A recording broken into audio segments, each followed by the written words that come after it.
Idaho Matters podcast is brought to you by St. Luke's On Demand Virtual Care, which allows patients to see a provider from their home using a computer or smartphone with on demand care for common ailments such as a cough, sore throat, or a sinus issue.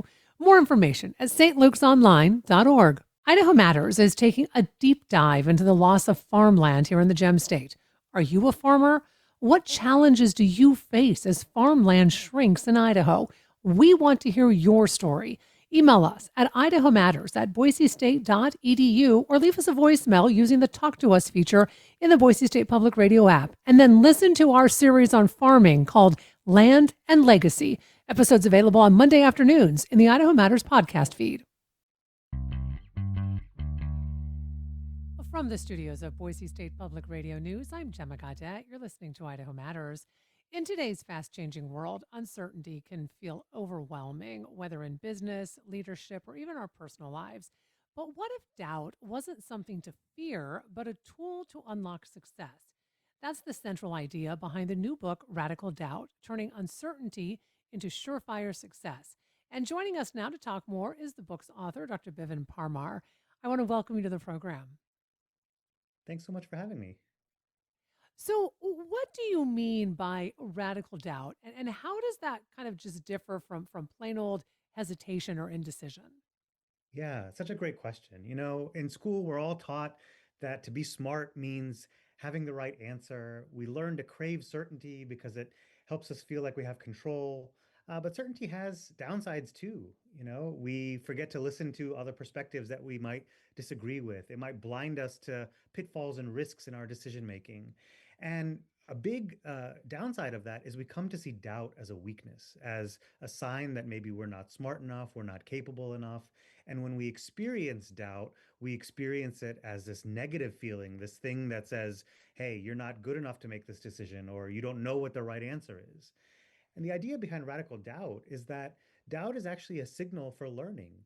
I think about doubt as the burn in our workouts. That's the part where you're actually getting stronger. When you're first like doing the first couple reps, that's just warm up.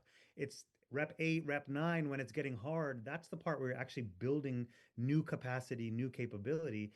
And doubt is the same thing for our brains as that burn is for our muscles. In fact, you argue in the book that doubt can actually be a strength. So, can you talk to us a little bit more about that? Because as you said, it seems like most people just automatically assume, something like doubt is almost a weakness. So when we think about certainty and having the right answer, there's all kinds of things we do when we experience doubt. When we think about doubt as this negative feeling, then there are kinds of things like framing problems or generating multiple alternatives or kind of evaluating those alternatives, taking the time to make good decisions goes out the window because we feel really uncomfortable when we experience doubt. In contrast, doubt can be a resource, it can be a strength when we don't experience it as this thing that says there's something wrong with us. It can be a resource for further learning, for digging in and creating options that other people might not be able to see. And so I think about, doubt plus, fear is some kind of paralysis or some kind of, trying to exit the situation or avoid the situation. But doubt Hmm. plus motivation is curiosity and learning. And being able to turn up the volume on that motivation is what makes doubt a resource. So, how can leaders use uncertainty to then make better choices instead of, I think a lot of leaders almost get paralyzed by it? Yeah, absolutely. I think it's really, a human trait that when we experience uncertainty, there's just so many options, so many things that are competing for our attention. And one great strategy is instead of just thinking about doubt and uncertainty as this big thing that we can't deal with, finding small ways of moving forward, breaking the decision down into smaller pieces and saying, what's an experiment I could run? I might not be able to decide whether I want to move to this new city, but what if I took a weekend trip there to understand what it's like to live there? What if I interviewed this person who has this job that I might want to get a better sense of whether I would be a fit there? And so a great strategy for navigating doubt is to try to make it smaller into more actionable steps and then taking those actionable steps rather than trying to tackle this big thing that's kind of amorphous.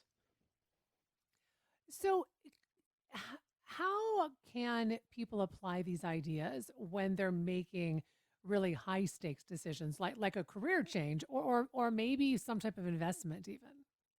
Yeah. One really helpful piece of advice for people who are making kind of high stakes decisions or decisions that impact their livelihood or their careers is to remember to both diverge and converge throughout different phases of the decision making process. And so, what I mean by that is when we're thinking about options, we want to make sure to collect lots of different options, maybe 4 or 5 different options. And that's the divergent phase. And then the convergent phase is to select maybe the best 2 options and move forward and start to test them. When we're thinking about how to frame the problem, like, is this really a problem about my work, or is this a problem that has to do with getting the right work life balance or finding more time to spend with my family? We might frame the problem in a couple different ways and then narrow in on the ones that feel the most promising. And what happens is that most decision makers rush through that divergent phase and they converge too quickly to feel like they have the right answer, only to find that they struggled and stumbled and they could have taken more time to think carefully about the decision.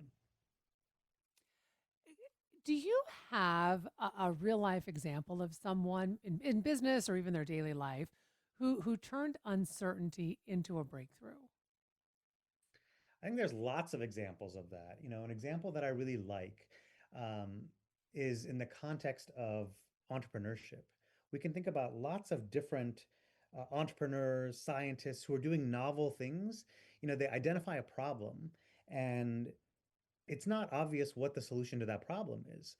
And there's a lot of doubt in that process. Um, should I continue this? Is this going to work? The example I like to use is the founder of, those really fancy, famous vacuums, the Dyson vacuum. What makes that vacuum really cool is that unlike other vacuums at the time, it didn't have these bags that would clog up, right? Basically, it works by having a controlled tornado in the canister. But the founder of the company tried something like 5,000 different prototypes before they were able to actually successfully control that mini tornado inside the canister. And to be able to do that means you can't give up. You got to be able to, pick yourself back up and be resilient after prototype number 500 fails. And you've got to think through, or what do I do differently next time? And so lots of folks that are doing novel, innovative things have mastered using doubt as a catalyst for learning rather than something that, gets them to give up.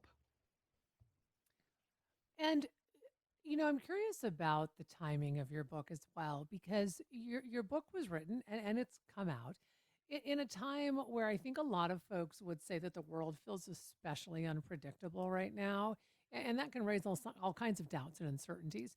So, did current events shape your perspective at all, or is this a book to kind of pick up to maybe ease some of that uncertainty that we feel in the world today? Yeah, I think this is a book that kind of helps us understand why we're feeling the way we're feeling and gives us some strategies to cope with this dynamic environment in more healthy ways. So these dynamics are things that have been a part of our human story for as long as we've been humans. Dealing with uncertainty and doubt is a part of the human experience. Now, there are things happening in today's day and age that make it more acute, but they started to happen after I started writing the book. Mm. So, what's one practical exercise or maybe a mindset shift that our viewers could start using to reframe doubt as an asset?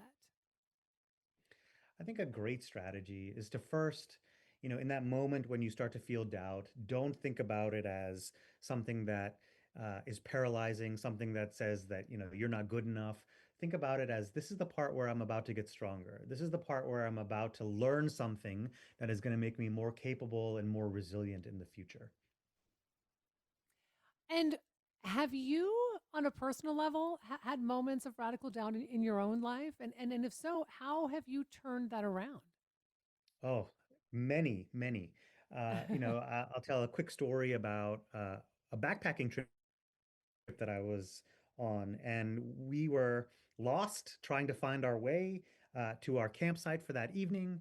And I looked at these really complicated topographical maps, being very new to orienting outside. I had no idea, really confused, and the team was confused. We were discussing and debating where to find this lake to camp for the night. And because I couldn't sit with that uncertainty. I couldn't handle the doubt. I made an executive decision. I said, we're going to go downhill, only to find after a couple hours that we moved in the exact wrong direction. The lake was actually at a higher elevation than we were the whole time. And that was a powerful learning experience that because I couldn't handle the doubt, because I wanted to make a quick decision and get into my sleeping bag, I got rid of this opportunity to learn when I could have taken the time to work with my teammates to figure out a better way forward. Mm. If there's one takeaway from your book that you'd want every reader to remember, what would it be? I think one important takeaway is that doubt is not a sign that there's something wrong with us. Doubt is a sign that we're building more strength and capability. That in those moments when we're feeling doubt, which is a normal human experience, that we can find ways to turn up the volume on our motivation and curiosity to continue the process of learning. Learning isn't something that's just a cognitive thing, it's a deeply social and emotional thing.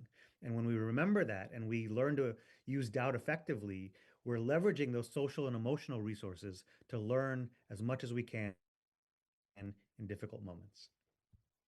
I just want to thank you so much for taking time to talk with us today. We've been speaking with author Dr. Bidhan Parmar about his new book, Radical Doubt: Turning Uncertainty into Success. It's out now. You've been listening to Idaho Matters from Boise State Public Radio. I'm Gemma Gaudette. Sources and methods, the crown jewels of the intelligence community. Shorthand for how do we know what's real? Who told us? If you have those answers, you're on the inside, and NPR wants to bring you there. From the Pentagon to the State Department to spy agencies, listen to understand what's really happening and what it means for you. Sources and Methods, the new national security podcast from NPR.